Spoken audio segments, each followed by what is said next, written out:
It's your boy, Calix Boxing. Hit that sub button for nightly boxing videos and check out those podcasts. Check out the prediction videos. I got another prediction video coming at you tonight. Is going to be the Danny Jacobs versus Sergio Mora rematch. The rematch that's the much-awaited rematch, as they said on PBC on Spike the other night. The much-awaited rematch of Danny Jacobs versus Sergio Mora. The whole world was awaiting it.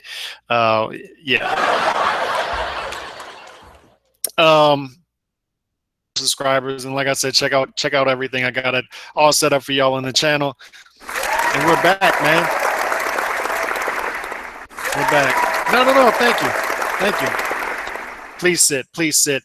Tonight on this edition, the 5th edition of Calcast, I wanted to talk about the belts gone wild. You've seen me do this in the past. It's been a couple of years since I did one of these, but belts gone wild. I think it needs to be addressed right now because people talk about network TV, free fights. If we just get boxing back on network TV, everything's going to be fine. Network TV. Get boxing out there. Get it in front of people. Network TV.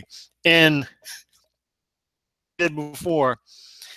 Even after great fights comes confusion to the casual fan. You ever been there with a casual fan? They're sitting on the couch next to you. You're watching a really good fight. And then after the fight, they're like, man, it was a good fight. So that was for the championship fight. So that guy is the champion now. You're like, yeah, he's the champion. And then they show a graphic of like 5 other champions in that division. He's like, wait a second. I thought that was a championship fight. Well, and you got to break it to him. Well, there's 5 major belts and sanctioning bodies in each division, and then there's smaller sanctioning bodies within underneath that, and then there's multiple belts within each sanctioning body for each division, and then there's 17 divisions, and then you just see their head start to spin. They're just looking at you like, and then you see them slowly stop paying attention to what you're saying. And then that's when you realize that you're talking to a brick wall at that point. And you realize that it's a lot more than just giving these guys good fights. It's a lot more than that. As a boxing fan, that's all I want. I've come to the conclusion that this is just a fun thing to talk about as far as the belts and whatnot, and a fun thing to poke fun at. But once you let these guys in the door, there was a time in boxing when the belts gave a fighter credibility. Now the fighters are giving the belts credibility. I've said for a while, I don't know why in the hell Mayweather was still fighting for belts. I don't know why in the hell Pacquiao still fighting for belts. I think he's going to fight Jesse Vargas for a belt in November. Like, why even pay the sanctioning fee? Why? You're Manny Pacquiao. You were Floyd Mayweather. Why are you paying a sanctioning fee? You don't need that belt. Up to middleweight and just you want to say, oh, I'm the middleweight champion. I've won a title in so many divisions. There's no need for you to fight for a belt at this point in your career. Why? You're just giving the belt. Happy when Cotto gave up the belt before he fought Canelo. They were trying to shake him down for the money. He's like, no, I'm not paying that. I'm Cotto. I'm Cotto. And it was a way to get around Triple G as well, but I like guys sticking it to the sanctioning body, saying, no, I don't need you. I give you credibility. You don't do anything for me. And if these sanctioning bodies aren't doing anything for you, why pay the sanctioning fee? I don't understand. To a certain level, stop paying the sanctioning fee.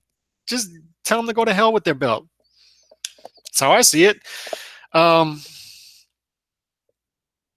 Point in time, maybe when these sanctioning bodies, when you could say, oh, the WBC is doing good things for fighters when they first started, maybe, and when there was just one belt under the WBC for each division, but then they started with the diamond belt and the silver belt and then the super duper belt and then the super galactic belt and then the super transcontinental belt, the super trans-Pacific belt, the oriental belt, the European black belt, the whatever. It's just belt after belt after belt just to get more sanctioning fees, and guys are paying it. So why not? And then you end up with a gazillion belts, and then the casual fan is sitting next to you and saying, I'm not going to follow that. Why are you following? They're looking at me like, why in the hell do you follow that? Why are you watching this? That's what they're looking at. And until you simplify this, which I don't see how you reverse this at this point. How in the hell do you possibly reverse this? And people always ask me all the time, why are you, I'm not going to get into politics, but my politics is small government, because my politics is once you let these guys in the door, they're just going to keep going and adding and adding. And it's the same thing with these belts and these sanctioning bodies. Once you let them in the door, once they get that foot in the door, that it wasn't supposed to be at the beginning. And that's my issue with these. But let's get into in these fights. Okay, I'm just going to name fights that are about to come up, like next weekend, this weekend actually. September 3rd, for the vacant, this is Ray Vargas versus Alexander Munoz for the vacant WBC International Silver Super Bantamweight title. Super flyweight, McJoe Arroyo versus Jerwin and Kajayas for the IBF World Super Flyweight title. Roman Galagaz whatever versus Gogita Gorgaliz whatever for the vacant IBF East-West Europe Cruiserweight title. That's right. There is a fight this weekend for the vacant IBF East-West Europe Cruiserweight title. The vacant IBF East-West Europe Cruiserweight title.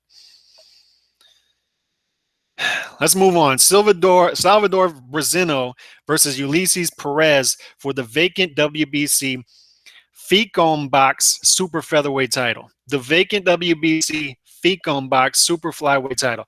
And once again, I'm not even talking about the major titles right now. This is on top of that. And this is all in one weekend, and I'm still going for this weekend. Super middleweight, Eric Bazinian versus Arrow Schwartz for the vacant WBO Youth Super Middleweight title. Welterweight, Stephen Hale versus Josh Morgan for the vacant BBB of C Central Area Lightweight title. These guys are fighting for the vacant BBB of C Central Area Lightweight title. I don't know, you tell me, are you interested in knowing who the vacant BBB of C Central Area Welterweight champion is?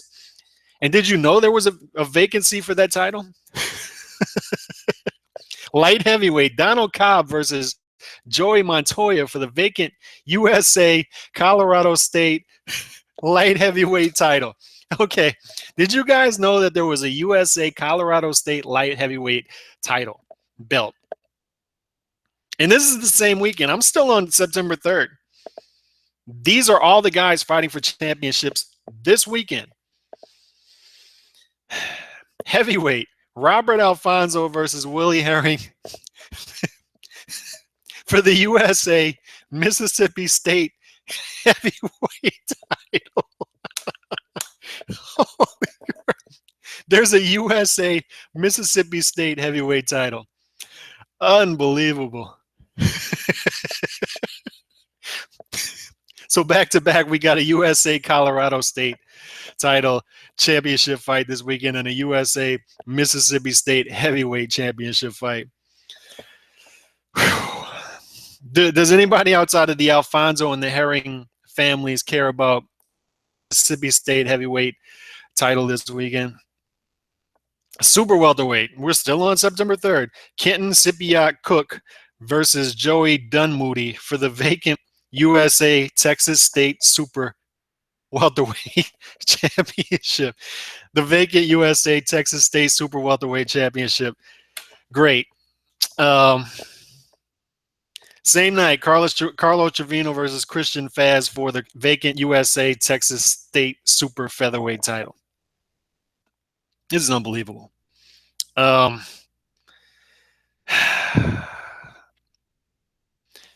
That September 9th. So let's move on to September 3rd. There are more on September 3rd, but I'm moving on. Let's go to September 9th, following weekend. Danny Jacobs, Sergio Mora against Sergio Mora for the WBA World Middleweight title. Now,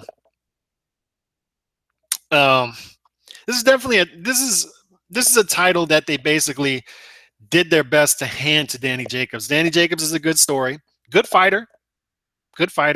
Hasn't really beat anybody besides Peter Quillen, but good fighter, so it seems. They do their best to give him this title, and now he's defending it against Sergio Mora for the second time in a year. Sergio Mora should not be fighting for a title in 2016. No. Sergio Mora should not be fighting for, I'll say it again, should not be fighting for a title in 2016. So once again, belts going wild. Denton Daly versus Silvera Lewis for the vacant Commonwealth British Empire Cruiserweight title. The vacant Commonwealth British Empire Cruiserweight title. Guys, look, go on BoxRec, go on titles, and go on schedule. Titles, schedule, and look this up. It's all here. It's all here. This stuff will blow your mind. And this is what I'm talking about, man. Like, even after great fights comes confusion to the casual fan. Look, dude, I'm confused right now. I'm looking at this and like, who in the hell are these people and how are they fighting for titles? So how am I going to explain this to the guy sitting next to me who isn't of the boxing culture? Anything about boxing?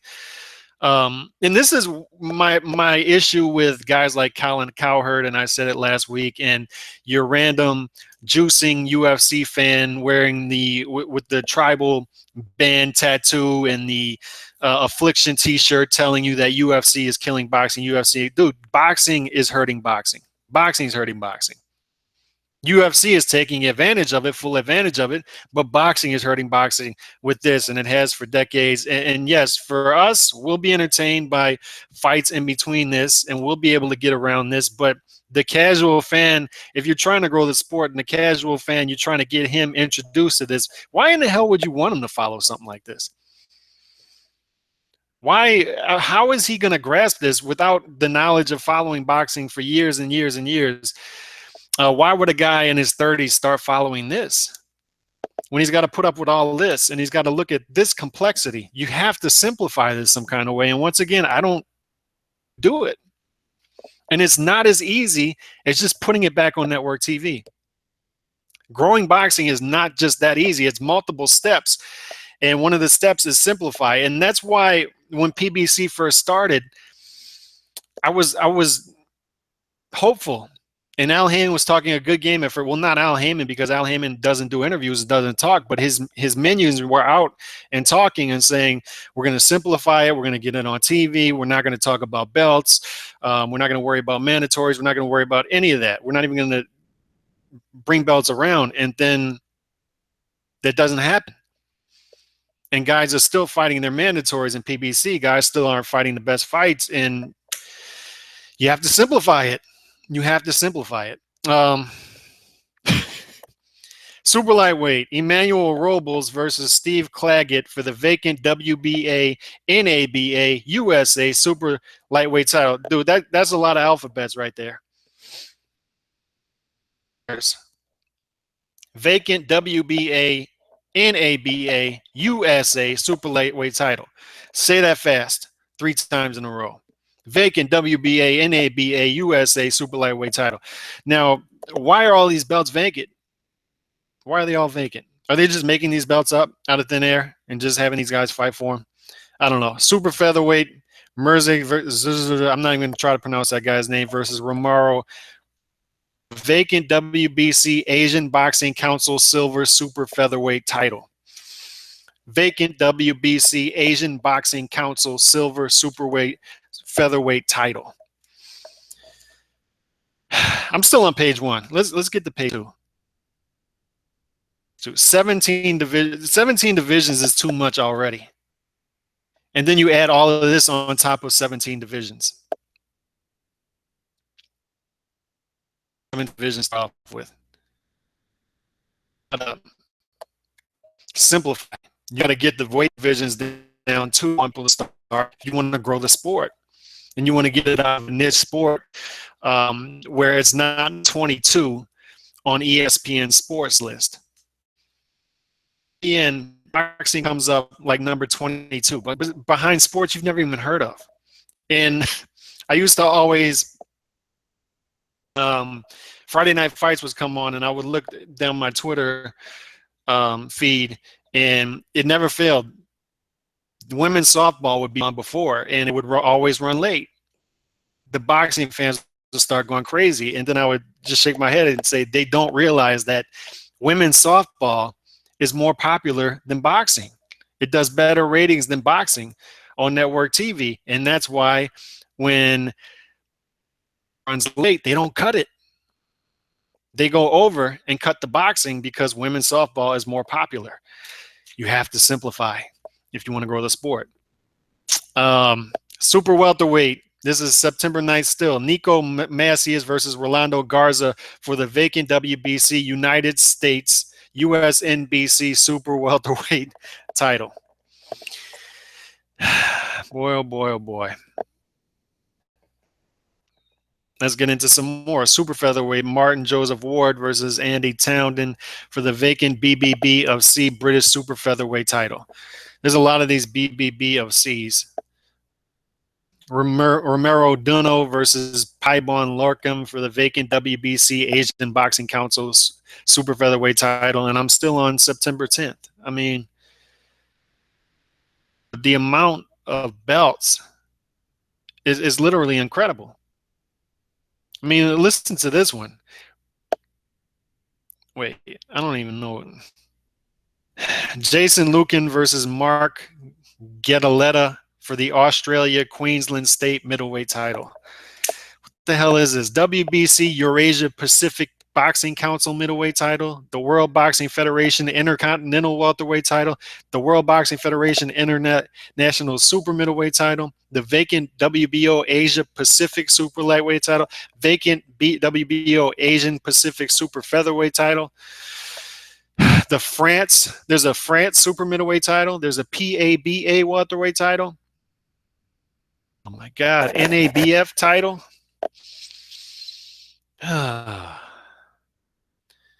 Vacant WBC Asian Boxing Council super bantamweight title.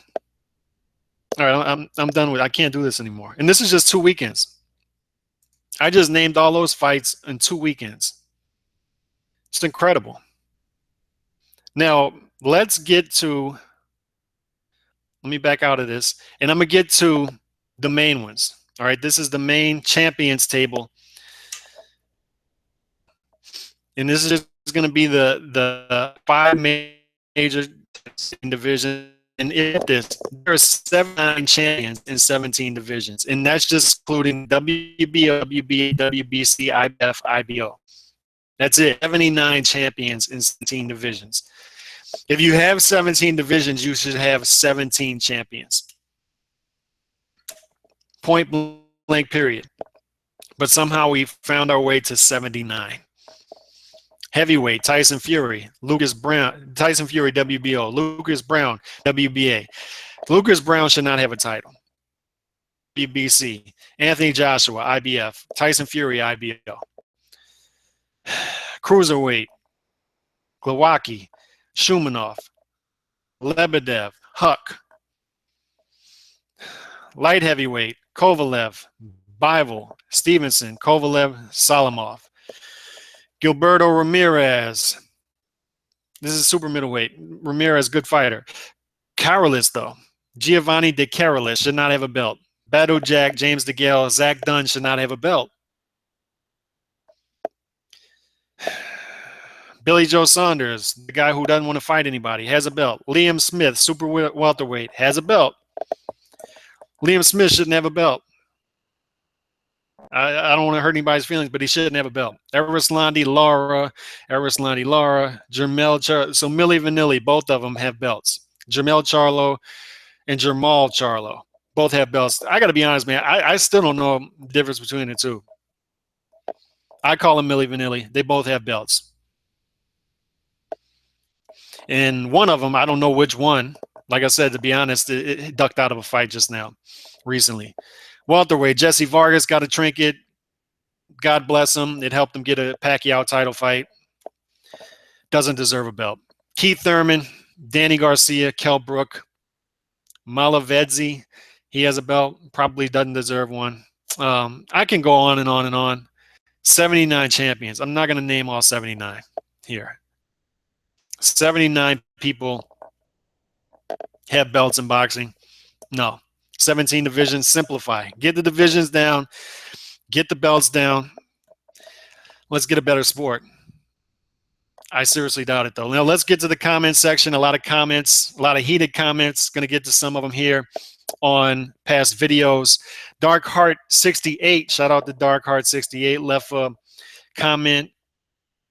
Golovkin versus Kell Brook prediction video saying GGG is a Euro bum and Brook is a UK bum. I don't respect either one of these clowns. Now, you know the UK is in Europe.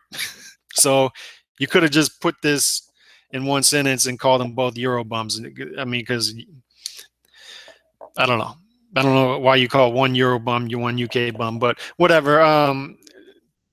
Triple G, is Kazakhstan even in Europe? I don't even know. I don't think it is. So GGG, he's not a Euro bum technically. So semantics. They're both. Neither one of them are bums though. They're not bums. So bums. Let's see what else. I think the difference between Brook and Khan is Khan has a history of getting folded and he doesn't have a belt. This is from Shaya Bakel.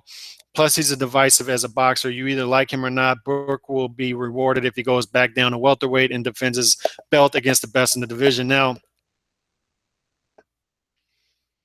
whether one has a belt or not, I don't really care about the belts. I can pretty much judge who's the better fighter out of the two. Now, as far as divisiveness, yes, you have a point there. If you're liked, more of a pass. If you're disliked, people aren't. If you're disliked, people are going to laugh at you no matter who you get folded by. And this comment is regarding me saying guys should be rewarded for stepping up in weight and fighting, taking high-risk fights instead of guys getting rewarded for taking low-risk fights. And, throwing out examples, Amir Khan should be rewarded for fighting Canelo, whether he loses or not. And I don't think that's the case. I think his stock dropped, according to a lot of people. And I don't like the culture in boxing where guys are getting rewarded for taking easy fights and staying undefeated when guys are taking tough fights and losing, and they're ranked below the guys taking the easy fights and winning. I don't like that. But as far as the difference there, yeah, there is a bit of a difference in how people treat a boxer losing if the boxer seems to be a dick to everybody. And Amir Khan, not the most liked guy in the news. But will Brook be rewarded if he goes back down to welterweight and defends his belt? I don't know. I guess it depends on what he does, but for him to get back down to welterweight. I mean, look at when Roy Jones, of course it was a tougher leap, but Roy Jones going from light heavyweight to heavyweight, then trying to come back down to light heavyweight, he struggled after that. He struggled dropping that back down to that weight. Guys can do that. And Kell Brook, he might struggle to get back down to welterweight, and when he gets back down, he might struggle in the ring from dropping all that weight. Seems to be a big welterweight, as everybody tells me. So I don't know. It's going to be tough. Colin, this is Bazooka Ike. This is regarding the Colin Cowherd video. Going in on boxing basically and saying it's dead. Colin is obviously a shill for the UFC since he now works for Fox. Not sure why he and many others seem to think that if you like UFC, boxing has to be dead or dying. Amen. Amen. I don't see why you can't like both. I don't see why if you like UFC, you just can't mind your own business and like UFC, why you have to keep taking shots at boxing and vice versa. I don't see why boxing fans just take shots at UFC for no reason. But that's a narrative that's been pushed for a decade now. Why can't people like both and not take sides is a question I've had for years. Yeah, I agree. But pundits like Cowturd don't seem interested in that line of thinking. Once again, and that's a ratings thing. He's just going to take a polarizing opinion and try to polarize people, and take an extreme position, try to polarize people and get ratings. That's what Cowherd does, apparently, and that's where we're at. But I agree with you. Why can't we just like one and not like the other and just enjoy that? Why do we have to be party poopers? Why do we have to butt in other people's business and take shots at what they like? Let them like what they like. I mean, whatever. Who cares? Michael Stock, it annoys me no end how Sean Porter gets overlooked. He is fighting the best guys. Why should that reduce your stock? Amen. Amen. Sean Porter should not be ranked below Danny Garcia. Should not. And Danny Garcia, by the way, he lost the Herrera fight. And many people thought he lost the Peterson fight. All right, so it is what it is with that. But Garcia taking the easier fights, taking the easier road. He's going to fight Berto, and just fought Guerrero. He's going to take the easier fights while guys like Sean Porter higher. And even if they're losing, they should get rewarded for it. That's just where I'm at. Strength of schedule should matter. And if boxing fans hold fighters to this, we'll get better fights. Period. Period. I don't understand why this is so difficult to understand. Sean Porter should be ranked ahead of Danny Garcia. That's a specific example of what I'm talking about. Reward Sean Porter over Danny Garcia. Reward him. Reward him. Even if he loses the fight, and he was competitive against Keith Thurman. Some people thought he won the fight. So, I mean, son of a bitch. Great video. It's a huge thing about being undefeated. Trust me, in the UK, we won't drop Brook just because he loses the best fighter on the planet. Whether Triple G is the best fighter on the planet or not, I don't know. That's for you to judge. It's a subjective thing. But very good fighter, borderline great. And yes, Brooks should be rewarded for it. He should be rewarded by the fans for it. And that's a crossroad.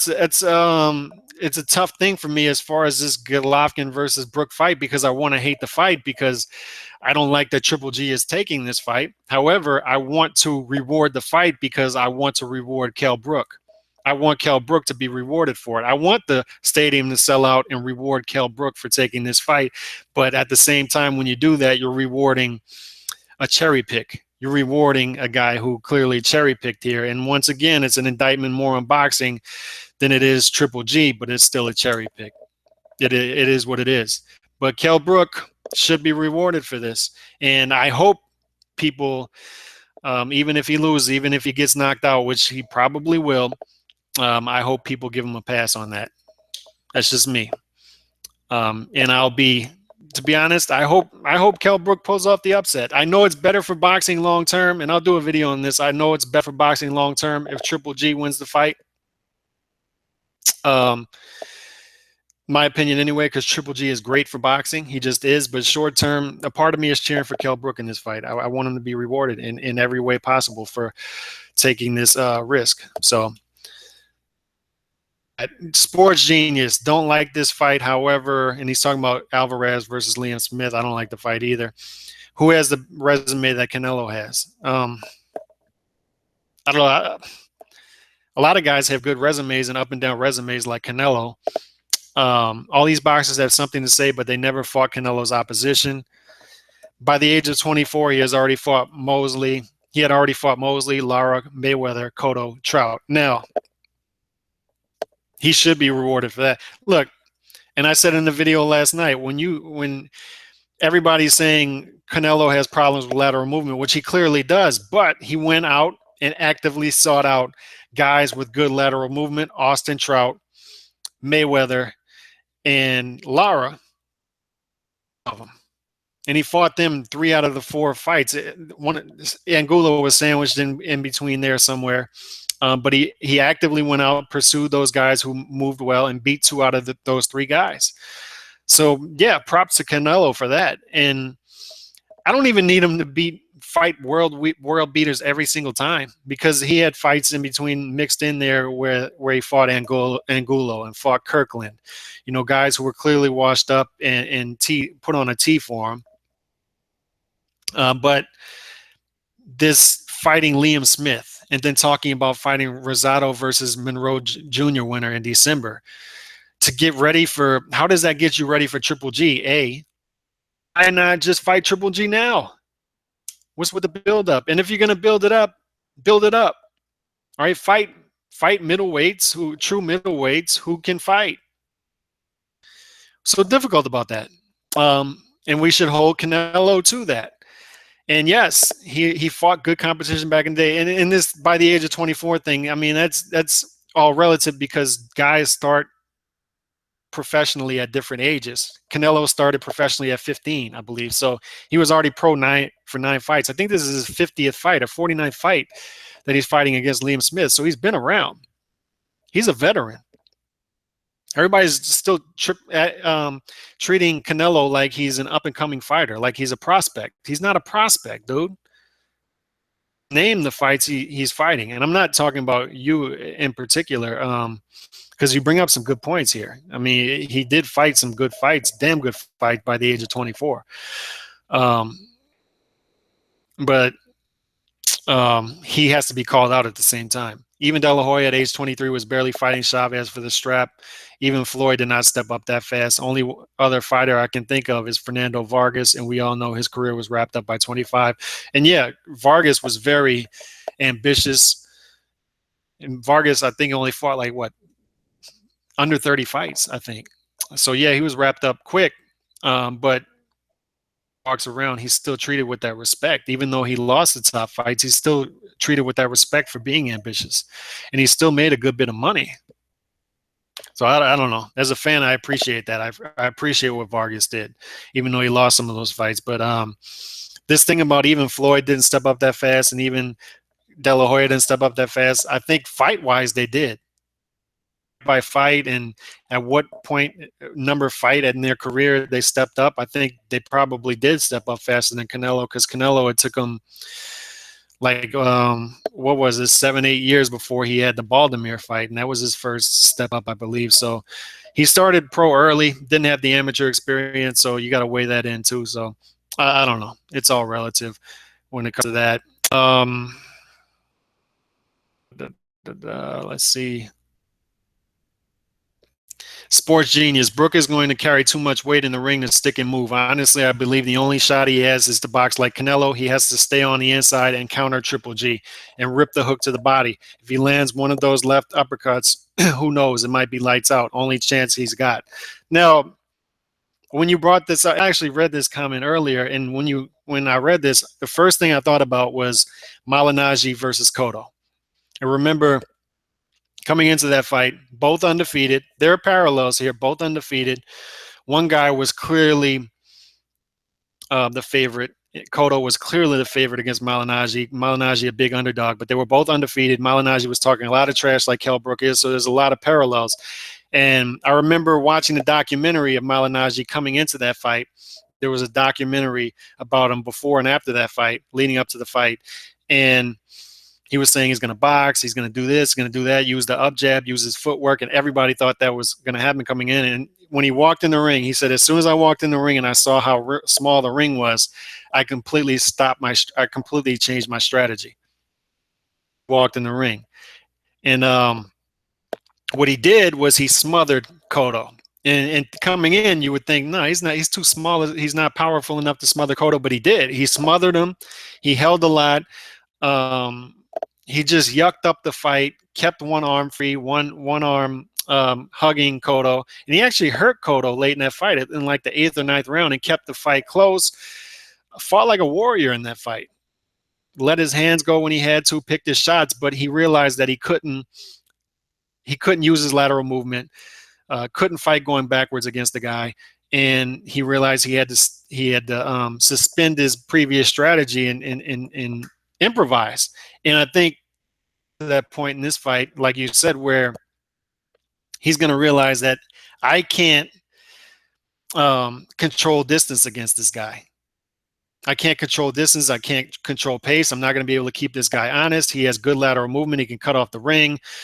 He can fight in the middle of the ring. He can fight going backwards. He can fight coming forward. So I have to yuck this fight up. Just like you said, I have to rip to the body. I have to stay on the inside. I have to try to smother his punches.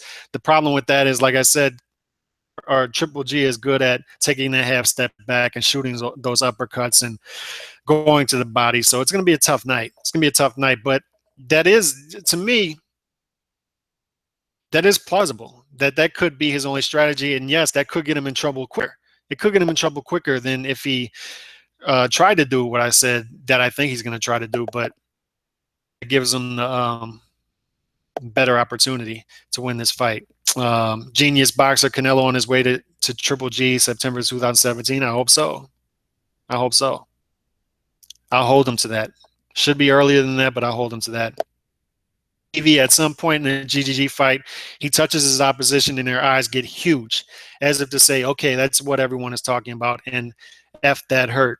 I can't wait to see that look on Brooks' face. He will pay for his arrogance. Triple G has extremely heavy hands, way beyond his division, like Julian Jackson did. Golovkin and Julian Jackson is an interesting comparison. Julian Jackson to me had, dude, Julian Jackson had otherworldly power.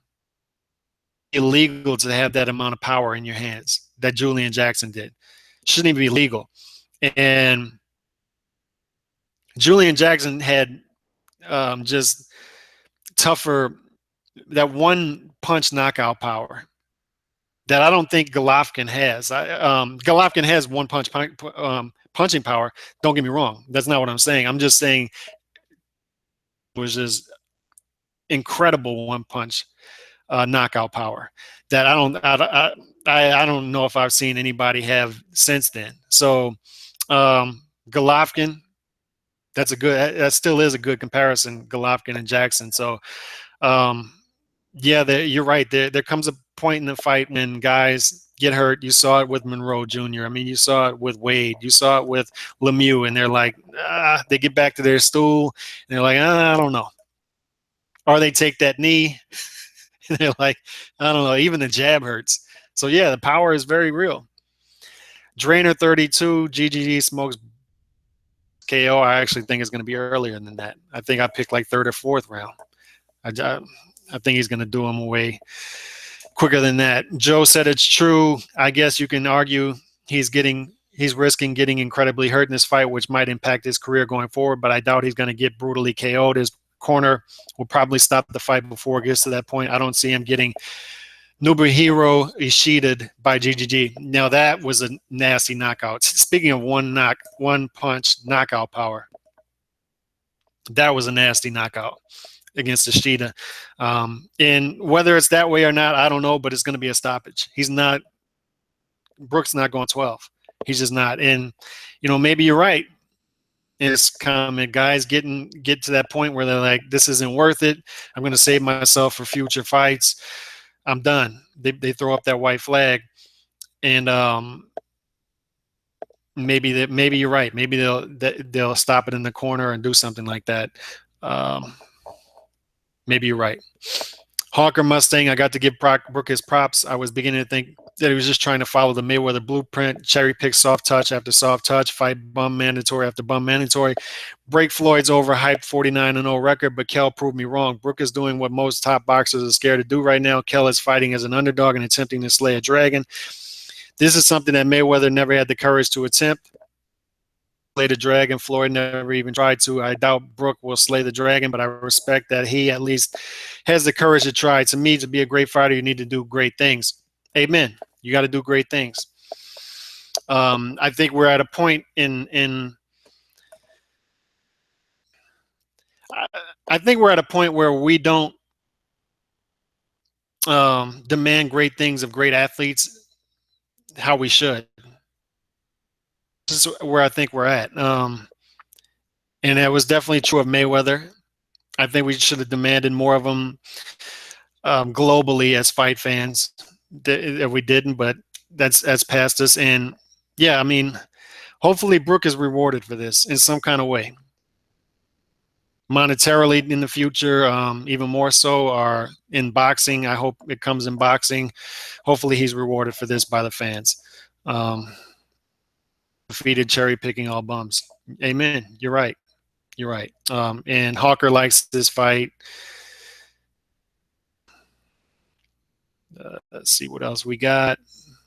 Joe said it's true. Brook is prostituting his old for 4 million pounds. Giving him credit for that is silly, if you ask me. I don't think giving him credit for taking a risk is silly. He should be rewarded for it. And prostituting his old for 4 million. I don't know. I don't even know what that means, to be honest.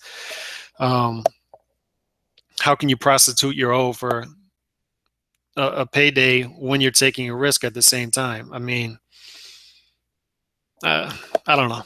I don't agree with that. I think it's not silly to give a guy credit for taking a risk. This is where I'm at. So,